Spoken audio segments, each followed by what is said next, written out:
Жақында бір таксисті кездестірдім. Осы Алматыда. Сол маған айтады, отырмыз, аға, мен сізді танып отырмын. Не болды? Менің проблемам бар, не болды? Айтады ғой, если нет проблем, купи козу деп. Не болды деймін. Мен енді осы таксист болып жүрмін. Содан дейді, бір күні қатыным айтты дейді, 3 балам бар дейді. Мен бір үйде отыра беремін ба? Психологиялық курсқа қатысайыншы деп. Пожалуйста, қанша? 540 мың теңге. Бір ай.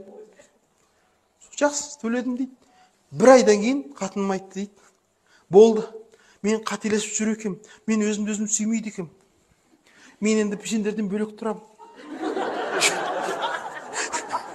Жоқ, рас. Міне. Шын айтамын, болған оқиға. Мен енді бөлек тұрам сіздерден деп айттым дейді. Сосын әкем айтты дейді. Келін, әкем 70-те дейді. Келін шырағым ау. Қайда кетіп барасың, біз тастап деді. Ата, сізге өсу керек деп айтты дейді. Біздің қазіргі қазақтың трагикомедиялық жағдайы мынау. Сонда айтты дейді.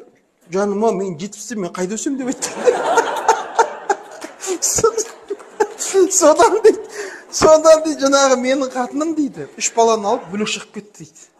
Қазір бөлек тұрады дейді, мен өзімді өзім сүйім керек, өзіме жағдайым жасауым керек.